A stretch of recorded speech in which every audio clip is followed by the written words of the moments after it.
Waalaikumsalam warahmatullahi wabarakatuh. Iya, selamat siang anak-anak. Siang, Bu.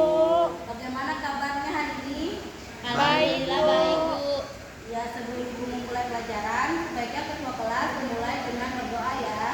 Ya, Bu. Baik, sebelum kita belajar, marilah kita berdoa sesuai dengan agama dan keyakinan kita masing-masing. Berdoa dimulai. Berdoa selesai. Iya. Oke, sekarang Ibu mulai mengabsen ya anak-anak. Haryani, Hadir, Bu. Ilham Bakti Sunjaya. Hadir, Bu. Ya, sepertinya kayaknya ada yang tidak hadir ya. Iya, Bu, sakit. Oke. Sebelum Ibu memulai materi, Ibu akan mengambil poin-poin yang Ibu akan bahas, yaitu konsep ikatan kimia, macam-macam ikatan kimia, yaitu ikatan ion, ikatan kovalen, yang dimana ikatan kovalen terdiri dari ikatan kovalen ganda atau rakap, ikatan kovalen semipolar, ikatan kovalen polar, ikatan kovalen monopolar, dan ikatan kovalen koordinasi. Oke.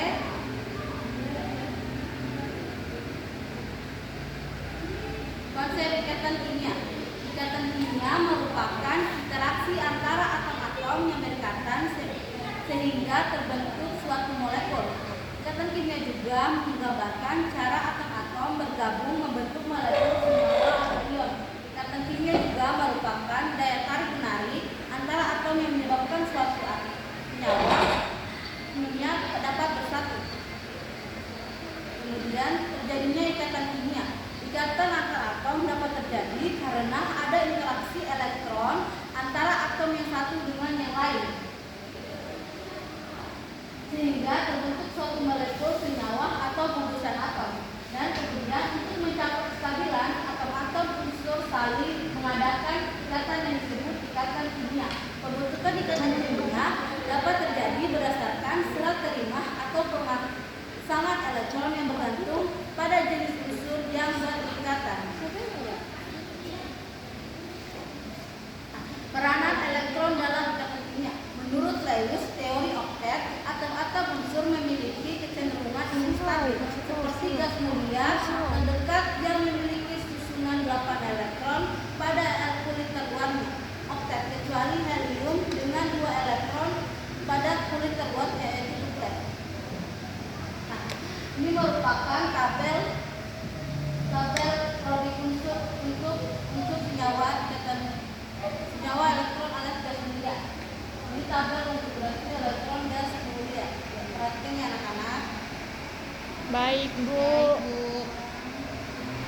Oke, sudah baik. Kemudian kecenderungan unsur melepas atau menerima elektron. Nah, melepas elektron kecenderungannya yaitu melepas elektron terjadi pada unsur logam yang mempunyai energi ionisasi relatif kecil atau bersifat elektropositif. Dan atom unsur logam cenderung melepas elektrovalensinya membentuk ion plus dengan ion minus nomor golongan utama. Atom-atom melepaskan elektron agar elektron valensinya menjadi 8 oktet atau agar elektron valensi menjadi 2 duplet seperti gas mulia golongan 7A dan atau gas inter. Kemudian atom yang melepas elektron dari golongan 1A dan 2A, atom yang menangkap elektron dari golongan 7A, 5A, 4A, 6A dan 7A, 4A, 5A, 6A dan 7A. Golongan 1A elektron valensinya yaitu cenderung melepas 1 elektron membentuk ion 1 plus yaitu Li plus, Na plus dan K plus. Golongan 2A elektron valensi yaitu 2 melepas 2 elektron membentuk ion 2 plus yaitu P2 plus, Ca2 plus, Sf2 plus, Ba2 plus dan La2 plus. Nah, contohnya yaitu kalau oktet dia senyawa fungsinya itu 11 Na 281. Ion Na2 plus 28 melepas 1 elektron 12 Mg 282. Ion Mg2 plus Mg2 plus 28 melepas 2 elektron dan yang menangkap elektron. Jadi ya pencapaian kestabilan dengan menangkap elektron dilakukan oleh unsur non logam karena mempunyai aktivitas elektron atau elektronegatifan yang relatif bebas bersifat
2, sedangkan yang menggunakan 3 pasang elektron yaitu ikatan kovalen rangkap 3, Bu.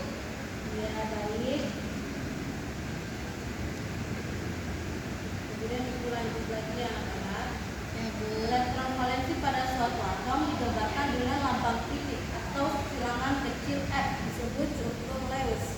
Macam-macam ikatan berdasarkan cara atom dari berbagai unsur untuk mencapai kestabilan, yaitu ikatan ion, ikatan kovalen yang teman kalian sudah sebut tadi ya guys. Ya teman-teman. Ya anak-anak. Ikatan kovalen yaitu terdiri dari ikatan kovalen rangkap, 2 dan 3, ikatan kovalen polar, ikatan kovalen non-polar, ikatan kovalen koordinasi. Ikatan ion adalah ikatan kimia yang terjadi antara unsur logam dan non-logam dengan cara serah terima elektron valensi sehingga terjadi ion positif dan negatif yang berikatan dengan gaya elektrostatis, misalnya logam 1A dan 2A kecuali A dan Be dengan non-logam F6A dan 7A. Yang kedua, logam 1A dan 2A kecuali Be Mg dengan H. Contoh pembentukan NaCl dari unsur natrium dan klorin dapat digambarkan dengan rumus elektron rumus Lewis sebagai berikut. Na X tambah Cl dengan 7 titik, Na dan ditulis NaCl. NaX yang dimaksud di sini yaitu ion dari Na natrium yang berikatan pada klorida sehingga terjadi ikatan NaCl. Kemudian contohnya, bagaimana ikatan ion yang terjadi antara unsur K dan O? Ya, K19 2881 K plus 8O26 O2 minus. K dengan elektron K2 X2 2X tambah O dengan O min 2 2K tambah O sama dengan salah bereaksi dengan 2 K plus dan O2 minus masukkan K ke O. Ya. Itu merupakan contoh ikatan ion ya anak-anak. Iya, Bu. Kemudian ikatan kovalen. Ikatan kovalen terjadi karena pemakaian bersama dengan elektron yang berasal dari atom-atom yang berikatan. Ikatan ini terjadi antara unsur ion non-logam dengan non-logam yang sama-sama ingin menangkap elektron.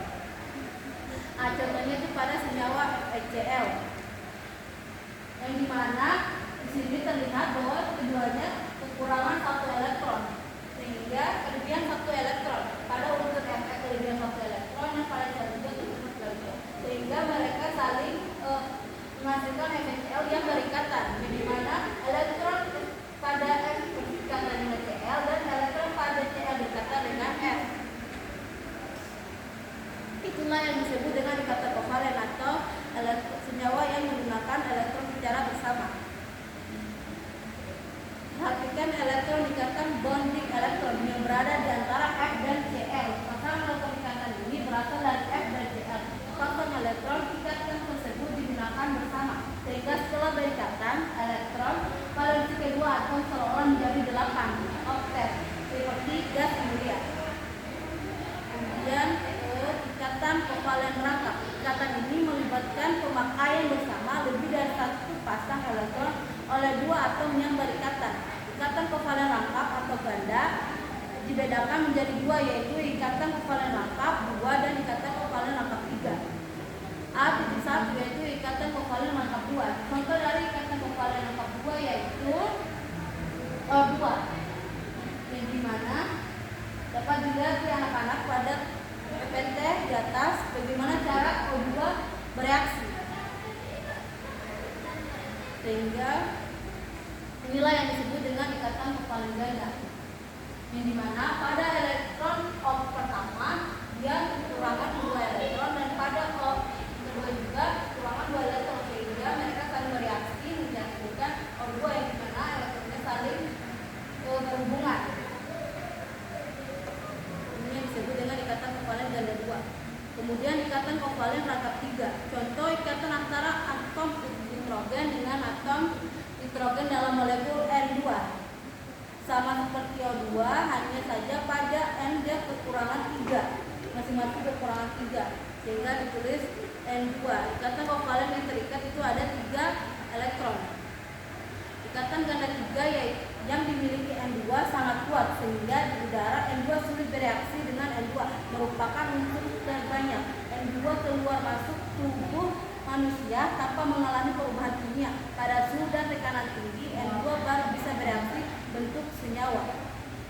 Yang dimana diartikan N2 ini tidak bisa langsung bereaksi sesama N2 yang anak-anak, mereka harus melalui pemanasan agar saling berikatan. Kemudian ikatan kovalen polar. Jika dua atom yang berbeda berikatan kovalen, maka molekul memiliki kutub positif dan negatif, yaitu disebut dengan polar. Hal ini akibat momen dipol. Momen dipol ialah perkalian jarak antar atom yang berikatan dengan perbedaan keelektronegatifan antar dua atom yang berikatan. Makin besar momen dipolnya, makin polar juga senyawanya. Senyawa yang memiliki momen dipol 0 disebut dengan senyawa non-polar. Kemudian molekul polar memiliki bentuk molekul struktur ruang yang tidak simetris. Atom yang elektronegatifannya besar tidak berlimpit dengan atom yang berelektronegatifan kecil, sehingga seakan-akan molekul tersebut bermuatan. Hal ini merupakan contoh ikatan kovalen polar. HCl. Karena elektronegatifan Cl lebih besar dibanding H, maka sepasang elektron akan tertarik ke arah Cl, sehingga atom H akan cenderung berkutub positif, sedangkan Cl berkutub Y. Hal ini digambarkan sebagai berikut.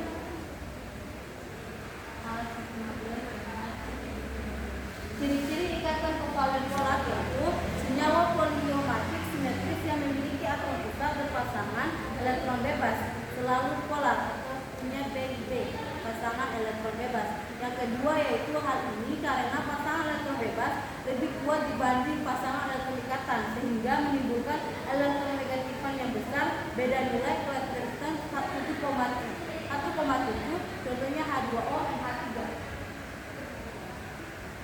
Kemudian ikatan kovalen non-polar. Ciri-ciri ikatan ini yaitu molekul diatomik yang sama selalu simetris atau selalu non-polar. Hal ini karena elektron ikatan tertarik kedua arah dengan kekuatan tarikan elektronegatifan yang sama besar, contohnya H2, O2, F2. Kemudian dia molekul simetris poliometrik yang memiliki atom pusat tanpa elektron bebas, lone pair elektron selalu non-polar, contohnya yaitu H4 yang 4 CO. Nah, kemudian ikatan kovalen koordinasi. Ikatan kovalen koordinasi adalah ikatan kovalen yang terjadi jika pasangan elektron yang digunakan bersama berasal dari salah satu atom yang berikatan, sedangkan atom yang lain tidak ikut menyumbang, contohnya H3O+, N2O, SO2, SO3, H2SO4, NH4. Ya, contohnya yaitu H3O+. Ya, baik anak-anak, perhatikan di mana H2O air dan reaksi dengan H menghasilkan H2O atau hidrogen. Nah, di mana ikatan koordinasi itu yaitu pada atom yang ini gambaran ikatan koordinasi. Ya, baik. Itulah materi yang dijelaskan hari ini. Kemudian jika anak-anak ingin bertanya, silakan. Apa ada yang ditanyakan?